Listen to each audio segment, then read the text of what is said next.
Good morning बच्चों। आज अपन पढ़ेंगे जनसंख्या घनत्व। जनसंख्या घनत्व क्या होता है, किसे कहते हैं? तो भूतल पर जनसंख्या का स्थानिक वितरण के संबंध में अनुपात जनसंख्या घनत्व कहते हैं। कुल जनसंख्या एवं कुल भौगोलिक क्षेत्र के अनुपात को गणितीय घनत्व, कुल जनसंख्या एवं कुल संसाधनों के अनुपात को आर्थिक घनत्व, कुल जनसंख्या एवं कुल कृषि क्षेत्र के अनुपात को कायिक घनत्व, कृषि कार्य में संलग्न कुल जनसंख्या एवं कृषि क्षेत्र के अनुपात को कृषि घनत्व तथा कुल जनसंख्या एवं खाद्य फसलों के अनुपात को पोषण घनत्व कहा जाता है। तो इस प्रकार क्षेत्रफल और संसाधनों की उपलब्धता के आधार पर जनसंख्या घनत्व की व्याख्या कई रूप में की गई है। जनसंख्या घनत्व के प्रकार अलग अलग उद्देश्यों के आधार पर घनत्व को 6 भागों में विभाजित किया गया है। गणितीय घनत्व, आर्थिक घनत्व, कायिक घनत्व, कृषि घनत्व, पोषण घनत्व और काष्ठा घनत्व। 6 भाग हैं। तो पहला आता है गणितीय घनत्व। इसके अंतर्गत प्रति वर्ग किलोमीटर व्यक्तियों की संख्या को गणितीय या मानव भूमि अनुपात कहा जाता है। इसे कुल जनसंख्या तथा कुल क्षेत्रफल के अनुपात के रूप में प्रकट किया जाता है। इसको अगर हम सूत्र के माध्यम से निकालेंगे तो होता है गणितीय जनसंख्या घनत्व बराबर प्रदेश की कुल जनसंख्या बटा प्रदेश का कुल क्षेत्रफल। तो ये कहलाता है हमारा गणितीय घनत्व। दूसरा है आर्थिक एवं आंकिक घनत्व। इसके अंतर्गत किसी प्रदेश के आर्थिक घनत्व द्वारा उस प्रदेश के समस्त आर्थिक संसाधनों की उत्पादन क्षमता पर जनसंख्या के भार को ज्ञात किया जाता है। इसका सूत्र है आर्थिक घनत्व बराबर जनसंख्या का सूचकांक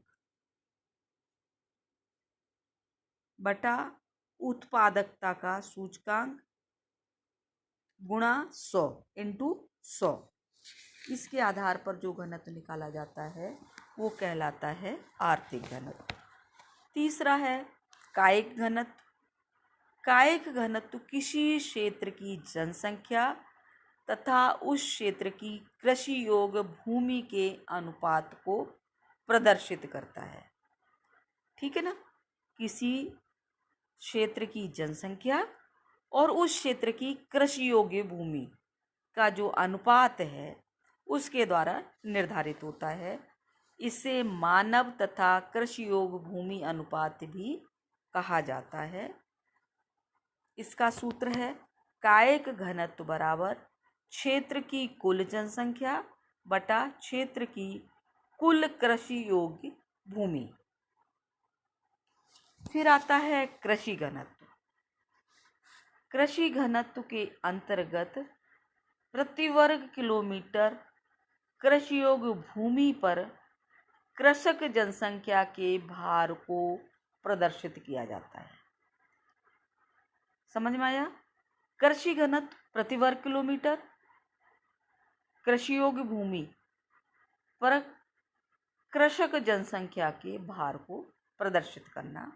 इसका सूत्र है कृषि घनत्व बराबर कृषि में संलग्न जनसंख्या, कृषि कार्य में जो जनसंख्या लगी हुई है, बटा कृषि योग्य भूमि।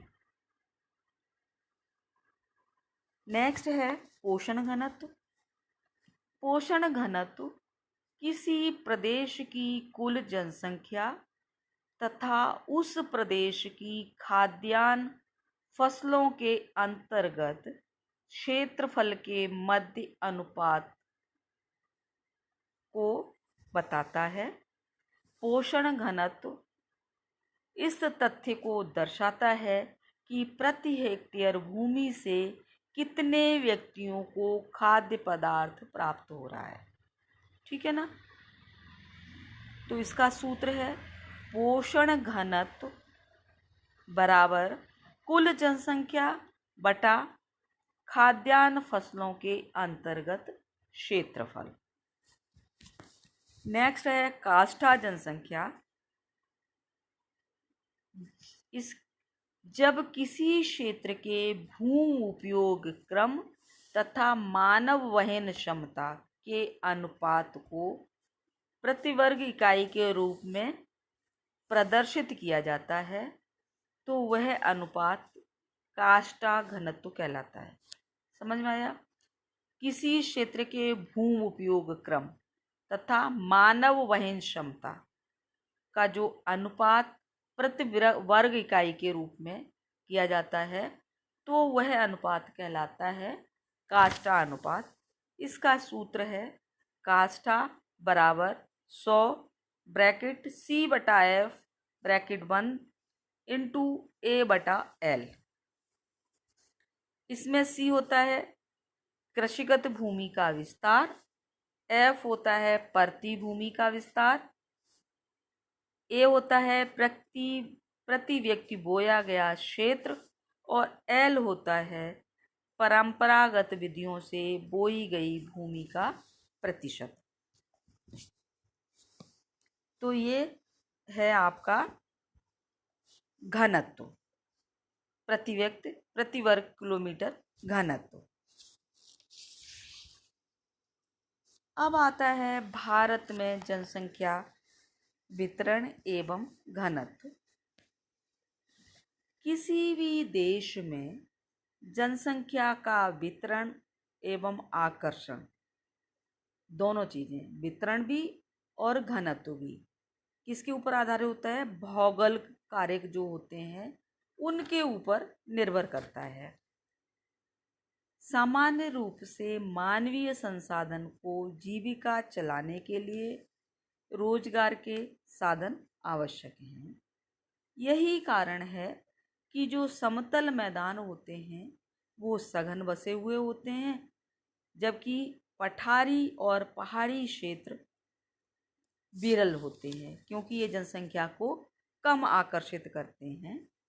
अगर हम 2011 की जनगणना के अनुसार भारतीय मध्यवर्ती मैदानी क्षेत्र में को देखें तो उत्तर प्रदेश, पंजाब, बिहार, पश्चिमी बंगाल, हरियाणा, राजस्थान में जनसंख्या का वितरण अपेक्षाकृत अधिक है।